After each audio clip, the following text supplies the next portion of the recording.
Just a reminder to vote in this week's Locals poll, where you decide what deck I take to Locals every single week. Without any further ado, I hope you enjoyed the video.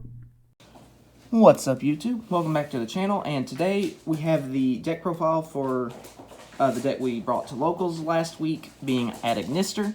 So, we only played casual games because we had lower attendance, but Untitled went undefeated, so that was really cool. So here's a quick cut to what the deck looks like on paper, and then we'll get to the card by card.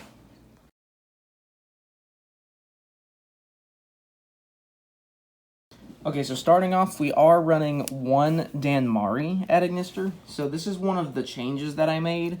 I was originally reluctant to run this card just because it's a high-level monster. But after doing some testing, I came to realize that its utility far outweighs the potential risk of it being a brick.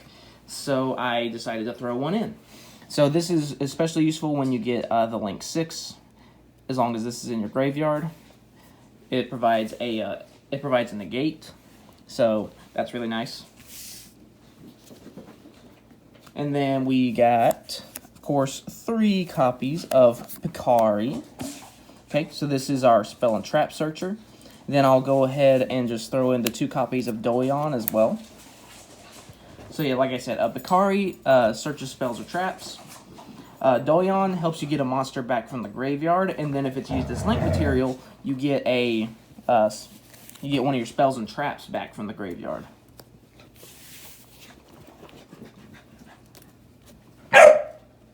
Alright, next, 3 copies of Bururu.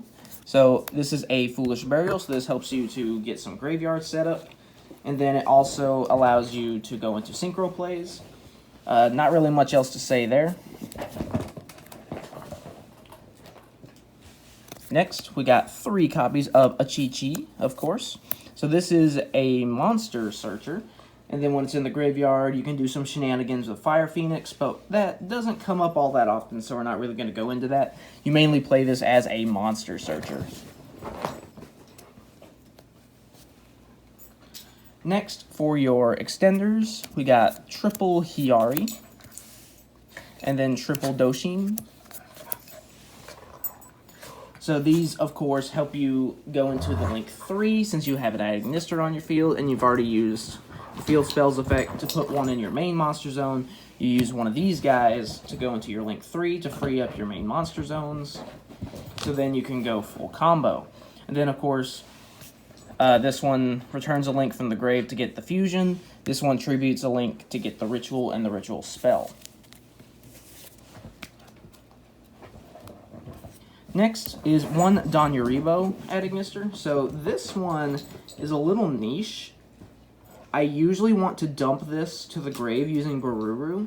So that way if I use Fire Phoenix's burn effect, you can banish this guy to actually double the burn damage.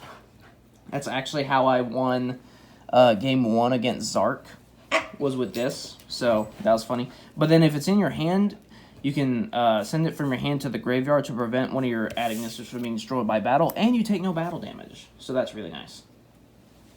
And then finally, rounding out the monsters, we do have 1 copy of the Ritual, Water Leviathan. So when it's Ritual summoned, everything with 2300 or less attack, or rather 2300 or less original attack, gets bounced back to the hand. And then during damage calc, you can activate a non-once per turn effect that will cut your opponent's monster's attack in half. And then you can also return all linked monsters from your grave to the extra deck, target one face-up monster your opponent controls, and reduce its attack to 0. So that's really cool. Next, moving on to the spells, we have 3 copies of I Meet You. So this is a searcher. You reveal one in your extra deck, then you add one with the corresponding attribute. But then if you don't summon a Cyberse monster with 2300 attack with that same attribute from your extra deck, then you lose 2300 life points during your end phase. However, if you're able to end on, you know, like the Link 6, then it's kind of worth it. Or if you're wanting to go for the whole, like the Dark Templar Wind Pegasus Light Dragon combo, then you're probably going to get whatever you searched anyway. Next, we got two one-ofs here, Fighting Spirit and Eye Contact. So Fighting Spirit is just a reborn spell, and then it can also protect your Adignisters from being destroyed by card effect in the graveyard. And then this one, if you have the field spell in your field zone, you reveal a second copy in your hand, place it on the bottom of the deck, and draw 3.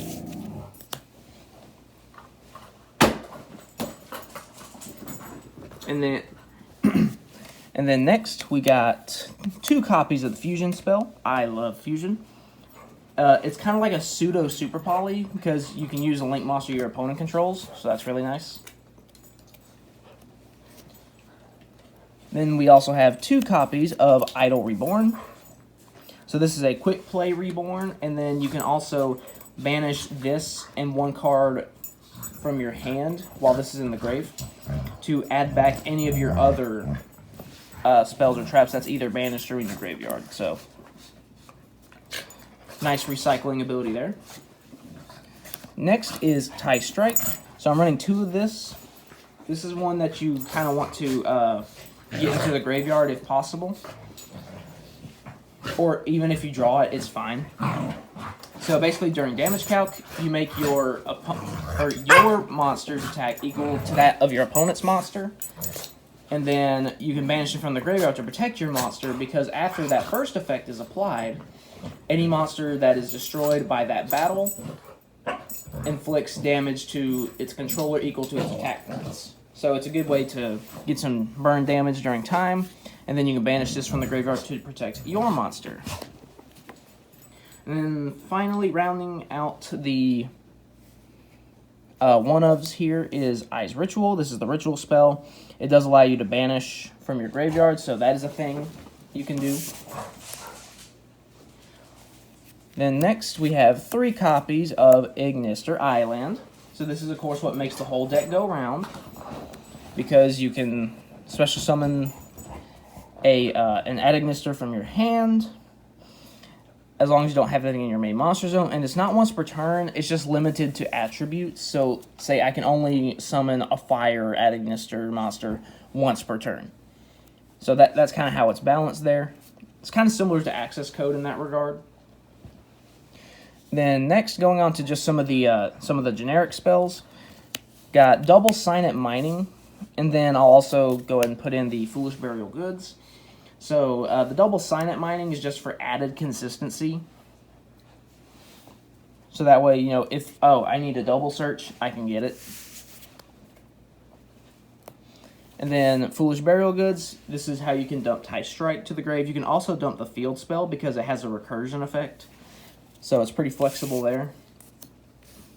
Then finally, moving on to the traps, we've got Eye Shadow and I Challenge You. So Eye Shadow is a continuous trap where you target an Ignister monster, it gains 800 attack, and it also forces all of your opponent's monsters that can attack to attack that monster.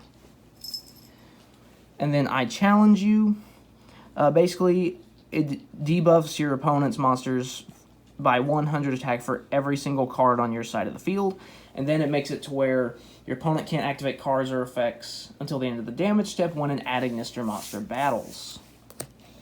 So yeah, that's going to be it for the main deck. So now we're going to go on to the extra deck.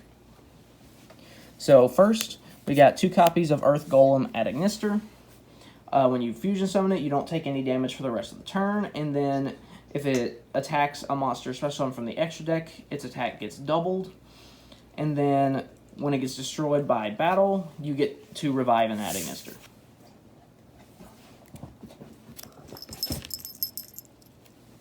Next is the Synchro monster, Wind Pegasus Ignister. So this one is spell and trap removal, and then in the graveyard it can serve as a spin if your opponent is foolish enough to destroy something on your field. Next is going to be the Light Dragon Ignister, my personal favorite of them, just because I really like the artwork and everything. So this one is monster removal, equal to the number of Ignisters that you control. when Pegasus works the same way. You destroy spells and traps equal to the number of Adignisters on your field. I don't think I mentioned that earlier. But yeah, this one is pretty much the same thing, but for monsters. And then you can also protect your monsters by being destroyed by card effect by detaching a material. And then when it inflicts, or when another monster inflicts battle damage, you get to revive a link from your graveyard. So it's good for potential OTKs. Alright, and then finally, moving on to the link monsters. Double Lingaribo, and then I'll go ahead and throw in the one Dark Infant as well. So Lingaribo is protection against trap cards, because, you know, things such as Imperm, or even if I was going to go against like that trap stun deck, I could use this to stop something like Skill Drain or Synchro Zone, something like that. Dark Infant, it's a standard Link 1 monster that searches the field spell. That's basically all you need to know. Next, 3 copies of Dark Templar. He's your main combo piece in terms of the extra deck, because when a monster is summoned next to his zone, you get to revive 2 level 4 lower Adignisters from your grave with their effects negated, and this, of course, allows you to go into your Synchronic Z's plays, or if you want, go into the Link 6. Next is Double Fire Phoenix. This is a secondary win condition rather than beating over your opponent's things and doing battle damage, whether it be by just beating over your opponent's monsters or completely nuking their board with Pegasus and Dragon. Another thing you can do if you need to is go into this and just do it with burn damage. And then if it gets destroyed by a card effect, which can be facilitated by a Chi-Chi, you get to pop something on the field and then it revives itself, because, you know, it's a Phoenix. Ha ha ha. And then finally, rounding out the extra deck, we've got the one Arrival Cyberus Adignister. So you can only control 1, and then its original attack becomes 1,000 times the number of link materials. So with how I usually play this deck, we're ending with a 4,000 Arrival, which is pretty good. Then once per turn, you can target another monster on the field, destroy it, and then special summon an Adignister token. So this can help go into other link plays, or if you want to do something with like the fusion or the ritual, that's also cool too. But yeah, it's unaffected by everything. But one of my favorite things is to actually use Ice Shadow on this. Because it's unaffected, it won't gain the 800 attack, so it'll stay at 4,000. But where it says also all monsters your opponent controls must attack that monster you control. So that affects your opponent, not the monster. So even though it won't gain the 800 attack, it forces your opponent's monsters to attack it. So that's really funny. But yeah. So that's going to be it for the deck profile. I hope you enjoyed. It's pretty fun. I did make a couple edits to the deck, like Dan Mari, and then adding something else. Can't really remember what the other change I made is now, because it's been like this for a little while now. But yeah, the deck performed pretty well. Also, make sure to go vote in this week's locals poll. I know it's actually pretty close. Not as close as Adignister was against Goki, but it's still pretty close. Right now, it's mainly between Red Eyes and Amazoness. Red Eyes is currently in the lead, so if you want to see Red Eyes, which is a deck I have not showcased on the channel at all, because it's pretty much brand new. I think I built it over, like, Christmas break. But, yeah, if you want to see that, then make sure to go vote for it in the locals poll, and I'll see you guys next time.